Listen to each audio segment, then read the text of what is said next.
Go ahead and get this committee hearing underway.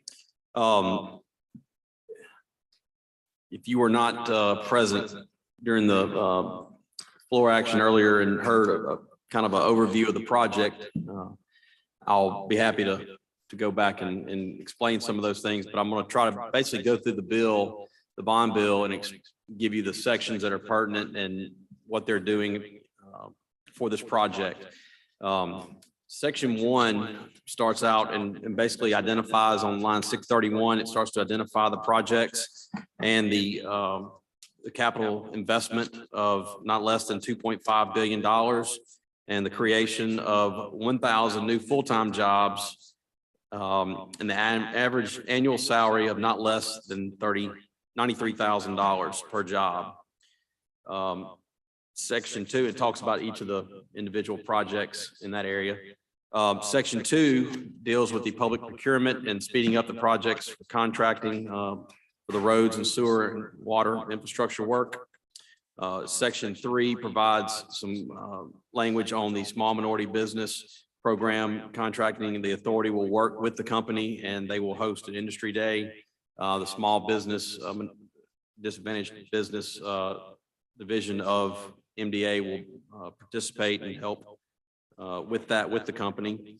It also speaks to on line 1423 about providing grant funds to reimburse freight costs incurred by the public agencies or enterprises purchasing the real estate, site prep, utilities, purchase options, improvements, infrastructure, utilities, roads, rail improvements, public works, buildings and fixtures, job recruitment and training, as well as planning, design, environmental mitigation, and environmental impact studies with respect to the project. Those are the things that the grants will be able to reimburse. On line 1444, it talks about to provide the enterprise operating one or more of the projects an annual grant in the amount not to exceed 3.5% of the additional payroll for the period of 10 consecutive years. That was the payroll rebate that the company is eligible for. It's capped at 46 million. Section 4 is the issuance of state general obligation bonds in the amount of $246,798,550. Line 1534 is where that section starts. And it also has language in there that will reduce the amount of any bonds by other funds authorized by the legislature during the 2022 first extraordinary session, specifically for such projects. So if we provide the cash, which we did in those appropriations, it'll reduce the amount of bonds. So the company still has the assurance that we're going to be providing all the incentives and inducements. Section 5 provides that no well be permitted on the site, no mining activity be performed without consent. Section 6, these are all existing sections that just added to this project. Section 7, this allows a local entity to participate in the project to provide funds, bonds, loans, whatever, cash to help with the project.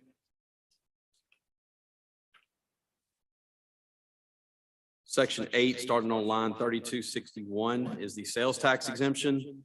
Grants the sales tax exemption enterprise operating a project for a period no later than 1 year following the completion of the construction of the facility or facilities comprising of such project.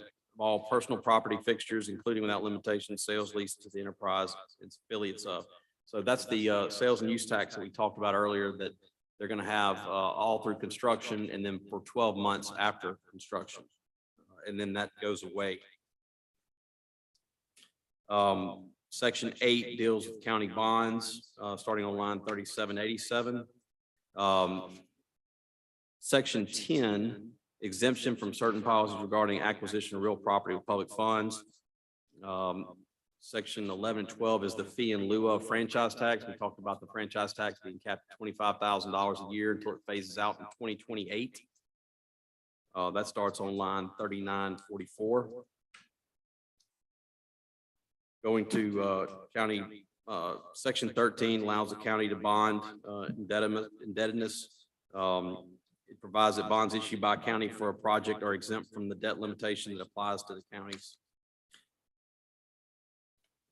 Section 15 is the income tax credit. They have a 15-year, 100% income tax credit on the project. And the tax credits and the sales and use tax, not sales and use tax, the payroll tax credit rebate, those things are the ones that have the penalties and the suspensions encumbering them, where if they don't meet their qualifications, they are suspended until they get back in compliance.